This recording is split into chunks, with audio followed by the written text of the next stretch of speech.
2, 1. 7 things you don't really need to know, but probably should.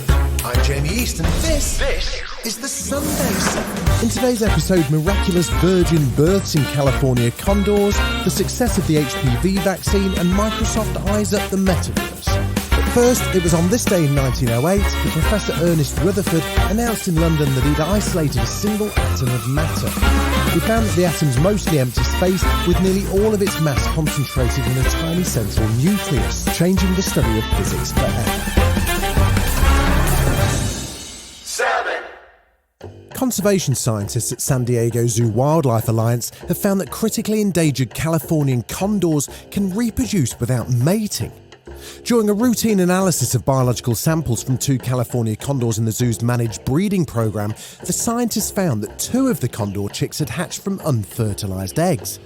If this sounds somewhat familiar, it's what happened with the dinosaurs from Jurassic Park. And well, as Jeff Goldblum puts it, I'm simply saying that life, finds a way. the California condor is one of the world's rarest birds and almost went extinct 30 years ago, but the population is now rising.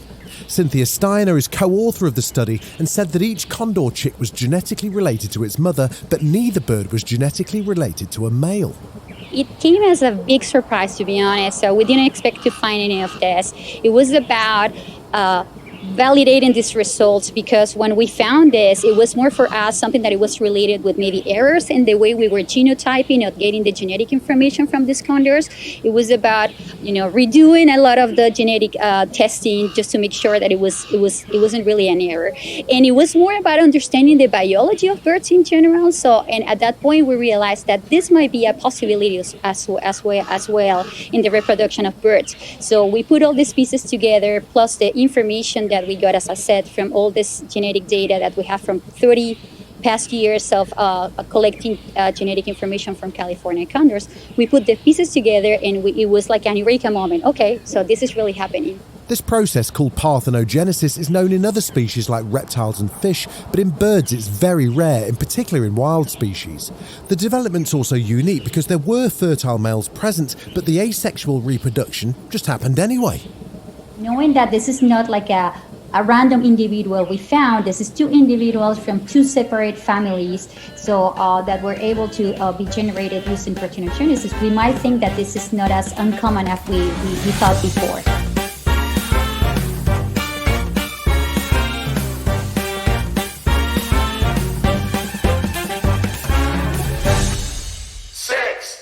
Astronomers have found hints of what could be the first planet ever to be discovered outside our galaxy. Nearly 5,000 exoplanets, or a planet orbiting around another star, have been found so far, but all of them in the Milky Way galaxy within a few thousand light years of Earth. This one was found in a galaxy called Messier 51, located some 28 million light years away from the Milky Way. Needless to say, that's pretty far away.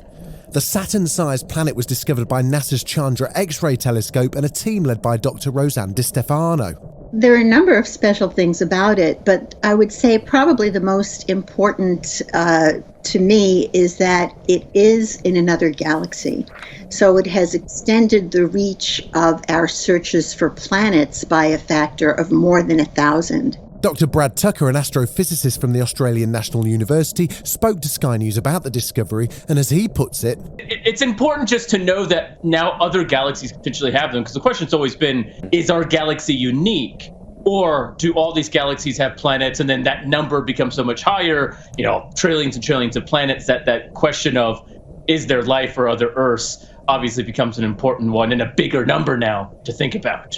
Speaking with Euronews, Dr. Roseanne explained why these planets are so special. This planet candidate is unique because among the ones we know, because it orbits an X-ray binary. An X-ray binary is a system of 2 stars that emit X-ray wavelengths. It turns out that the region emitting X-rays is very small, planet-sized.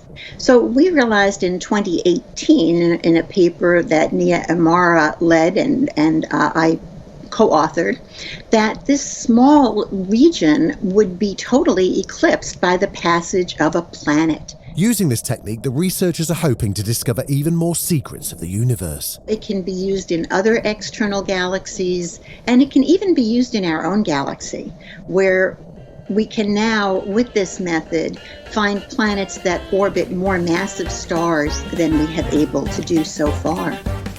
Still to come on the Sunday 7, the success of the HPV vaccine and the Arctic's warming feedback loop.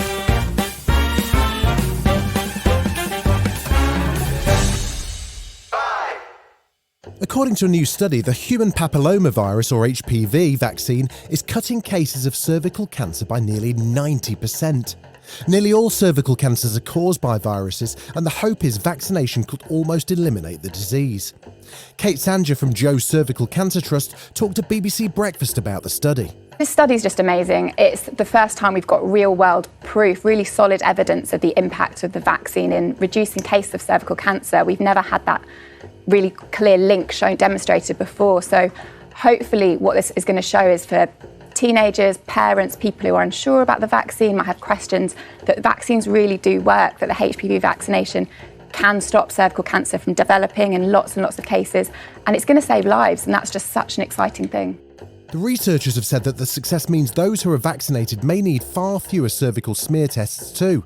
Caris Betts from Cancer Research UK shared how the success could lead to screening changes. So cervical screening still remains important. As the vaccine gets taken up, more and more people are vaccinated, we might see changes to what the screening programme looks like. So that might be how often you go in or what the test looks like. But for now, it's still really important that if you're invited to cervical screening, to consider going. Cervical cancer is the fourth most common cancer in women around the world, killing more than 300,000 each year. 9 in 10 of these deaths are in low and middle income countries where there's little access to cervical cancer screening. The hope is that vaccination will have an even bigger impact in those countries.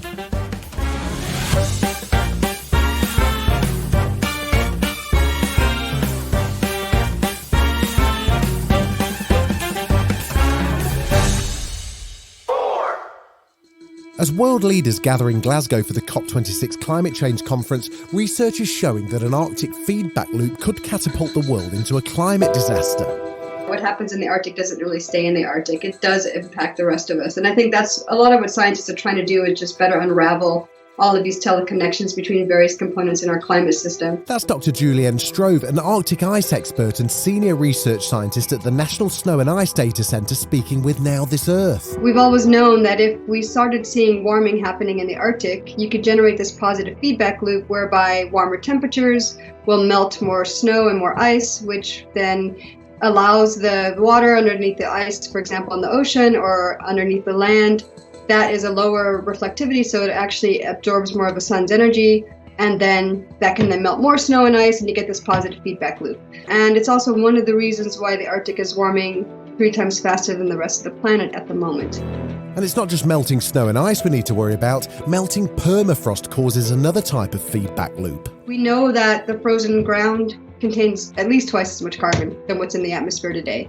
And so by warming up the Arctic, you start thawing also the frozen ground areas. And as that ground thaws, there's all these little microbes that start to become active, and they start to release carbon as well. And so there's another sort of amplifying feedback that if you start releasing more carbon that's been trapped and stored in the frozen ground, you're going to also amplify the warming and then, of course, thaw more permafrost. It's a vicious cycle, and Dr. Strove says these feedback loops have an effect on the whole planet. It's going to cause the planet to warm faster by losing the snow and ice. So that's, of course, one consequence. And the second consequence, of course, is that you have massive ice sheet in the Arctic. You got the Greenland ice sheet. And if you were to melt the entire ice sheet, that contains about 7 meters of global sea level rise. Another impact, of course, is that the temperature difference between the equator and the poles drives a lot of our large-scale atmospheric weather and ocean circulation patterns. So the strength of the difference between, if you have a really cold Arctic and a warm equator, you get this, pretty strong jet stream, for example, that brings the weather around the planet. You can't say that one in particular event is a direct result of the loss of Arctic sea ice, for example, but they are connected. And I think that, it's challenging for people at lower latitudes to fully appreciate these connections. And I think part of it has also been maybe the way media reports on extremes, because extremes get a lot of attention. I think it's really the long-term trends that people should be concerned about. At the moment, we have about 40 some years of satellite observation. So we usually talk about that as our climate record. And that's definitely showing statistically significant trends in many different variables, depending on what you want to look at. If you want to look at air temperature, you want to look at Greenland melting, or you want to look at sea ice loss, those trends are real. Still to come on the Sunday 7, The Who sends Europe a COVID warning and Microsoft enters the Metaverse. Right after this. You're listening to the Sunday 7. Follow us for your weekday news espresso, or even try our Ireland edition. It's in all the usual places.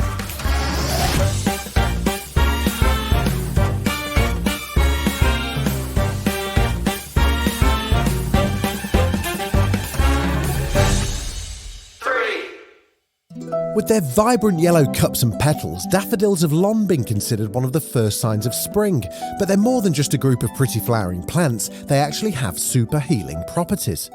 Here's Natural History Museum botanist Dr. Martin Kareen explaining how daffodils are being used to help Alzheimer's disease patients and why we need more of them.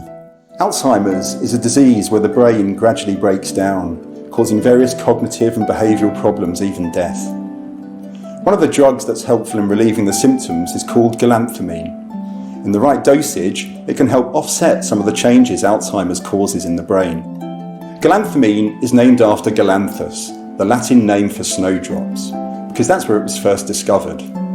But galantamine is also found in relatives of the snowdrops, such as the daffodils. In the UK, daffodils can grow in mountainous places, including the Black Mountains in Wales.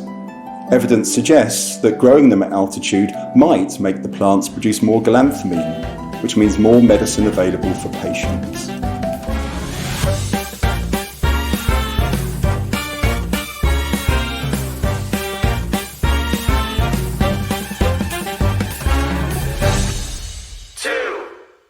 Today, every single country in Europe and Central Asia is facing a real threat of COVID-19 resurgence or already fighting it. The World Health Organization has warned that Europe is once again at the centre of the COVID pandemic. Dr. Hans Kluge, the WHO's Europe director, spoke on Thursday. COVID-19 cases are once again approaching record levels, with the more transmissible Delta variant continuing to dominate transmission across Europe and Central Asia. We are at another critical point of pandemic resurgence. Europe is back at the epicenter of the pandemic, where we were 1 year ago. The difference today is that we know more and we can do more. We have more tools and means to mitigate and reduce the damage to our communities and society. Dr. Mike Ryan, WHO Executive Director, also commented on the availability of COVID-fighting resources in Europe. Europe does have the capacity, and European countries have the capacity. They have the vaccine access. They have the money. They have the systems in place that they can react. Many other regions don't necessarily have those capacities in place. So I think it's a warning shot for the world to see what's happening in Europe despite the availability of vaccination. According to one reliable projection, if we stay on this trajectory, we could see another 500,000 COVID-19 deaths in Europe and Central Asia by the 1st of February next year. So why has Europe and Central Asia been experiencing soaring cases for 4 consecutive weeks? There are 2 reasons. First, insufficient vaccination coverage. And second, the relaxation of public health and social measures. The current situation and alarming short-term projections should trigger us to act. Ultimately, we are only getting out of this pandemic if politicians, scientists, and the public work together.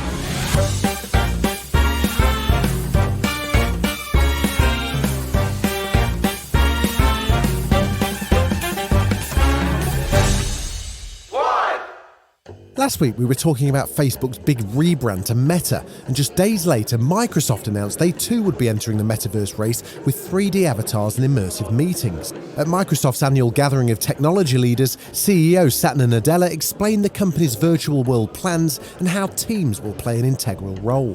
The Metaverse enables us to embed computing into the real world and to embed the real world into computing, bringing real presence to any digital space.